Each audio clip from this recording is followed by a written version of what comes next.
Good afternoon, everybody. The landscape is changing. I know people are pessimistic about AI taking jobs. I know we've been seeing layoffs.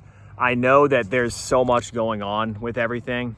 And I'm just hitting some golf balls here at the driving range. It's such a nice day. And I'm finally off work, which means I can actually get out and do something because I work in a warehouse. And I'm grateful for my position because a lot of people are getting laid off right now. And I know with talks about automation and deployment of robotics within Amazon warehouses, that is a big concern as well. The other concern is and I was discussing this earlier, not on the channel, but with someone, the wealth inequality. Now, what's happening with that, and I'm all for capitalism, and I'm all for the market, the free market. I've always been a capitalist. I've never been against somebody starting a business. Like this guy right here, what do you think motivated him to start this business? Sorry if the camera's a bit shaky. What do you think motivated him to start this business? He's probably motivated by profit. So you have to have some type of motivation to start a company.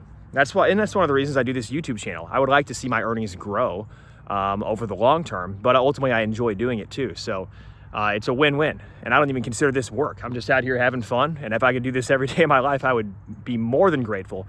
But I'm also grateful for the fact that I have a stable job with a salary, and so I think we need to think about what's happening in society.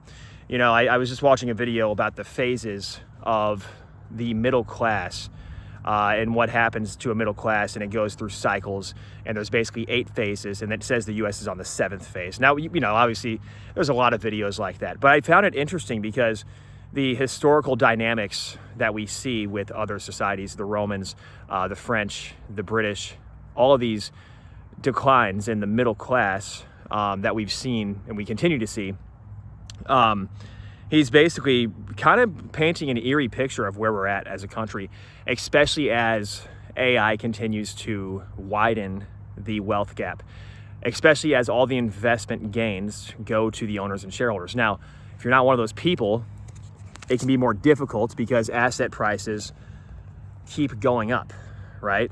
The thing is about this society, though, that we live in is that unlike, medieval peasantry societies where you have the lords and the serfs, in my humble opinion, we have a lot of opportunity. I was just talking to my parents about this recently as well.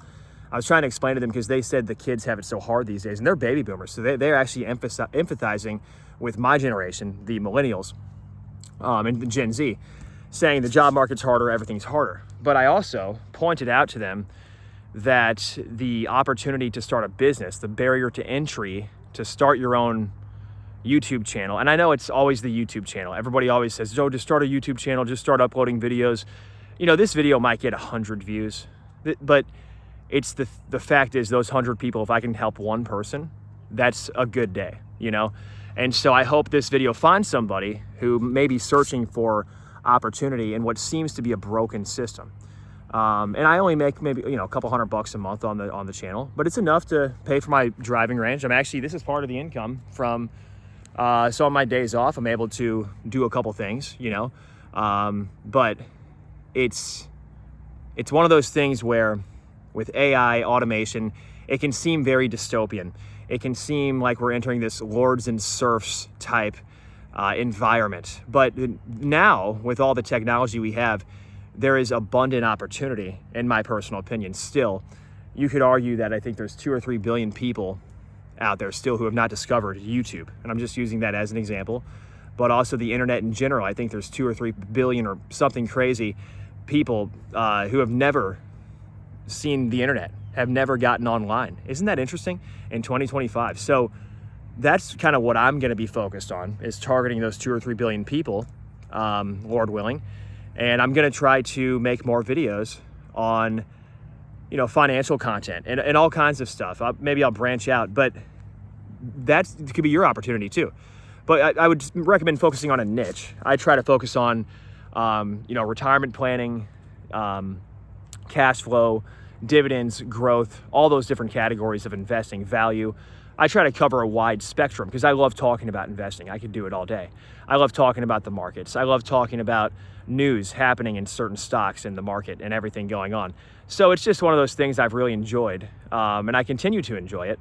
So it's like, if you like that type of content, you might tune in. Well, 13,000 of you guys, even though a lot of you guys are not going to be active, and I think 90% of you are men. So if there's any ladies out there, let me know in the comments. I'm curious how many people are actually women versus men. I think it says 90% plus men.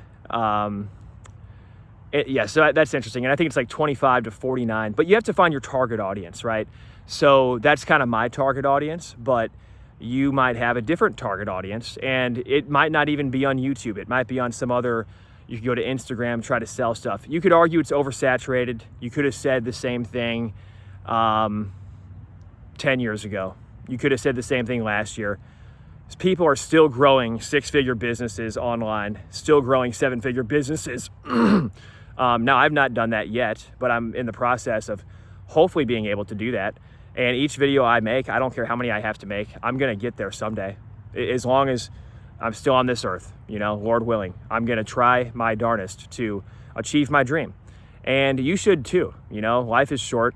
If you really hate your job that much, try to think about what you might be able to do to escape that nightmare that you're experiencing. And ultimately, try to be grateful, because there are a lot of people out there who may not have as much as you. Myself, I look at people who, you could argue, I guess I'm middle class. If you want to still call it whatever it is, it's a lot less than it used to be. The equivalent wage increases definitely have not kept up. My most recent one in particular, my most recent salary increase was not enough, I don't think, to keep up with the rising cost of everything. But nonetheless, we see this dynamic where wealth inequality keeps exploding, jobs are being displaced. It's very discouraging, and it's also, to me, very encouraging. So you can look at it one of two ways, because if you are what you think about, right? So if you are getting down about it all the time, then you're probably going to attract those negative. I'm not trying to sound like some new age, this is actually biblical stuff too. You can look in the Bible. It talks about, speaking and basically like thinking about like what you are and who you are. So shall it be. Like, you kind of attract that type of, I guess, energy or that type of vibe. But good things can come out of that, or bad things, right? So it's like, you can choose to be negative about the economy. You can choose to say it's terrible. And I totally understand. And I'm not trying to say, oh yeah, the bootstrap thing and all that, but like, they use that way too much. But it's like, you just have to kind of change your mindset, renew your mind, right? That's what I'm trying to do. And like I said, I hope this video helps somebody out there, because it is a nightmare right now. There's a lot of bad stuff going on in the job market, and it is concerning. But anyway, hope everybody's enjoying their Sunday. And also, guys, with all this AI stuff, I know everybody's on ChatGPT inside these days. Try to get outside and do something nice. If you like to fish, go fish. If you like to play golf, go to the driving range. You don't have to spend $100 to go golf. I have a cheap, this one, the set might cost you $100, but they also let you rent clubs here. So if you don't have clubs, just an example, you could always call a driving range and ask to borrow a few clubs, pay 10 or 15 bucks, and do something fun if that's what you enjoy. And just get outside more, because it's like, I stay in a warehouse all day. I think a lot of the problem too with we're just so overconnected. We're way overconnected, and it just, I might sound old-fashioned, I might sound dystopian myself, but I think back to the early 2000s when I was a kid, things were just better. It really was a good time. And I think I remember mentioning that to my parents when I was a kid. I said, Mom, I think we live in a pretty good time. But she thought the 70s were better. So of course, she grew up in the 70s. But anyway, let me know what you guys think in the comments down below. I'd love to hear your thoughts. Take care out there, and get outside if it's nice, guys, especially if you're in a northern or Midwest state, because the weather is going to be getting much colder. So yeah, especially around here, these parts of Illinois. Now it looks nice today, but the trees are already starting to, dwindle down here. So anyway, thank you so much. Hope you all are doing well out there, and take care.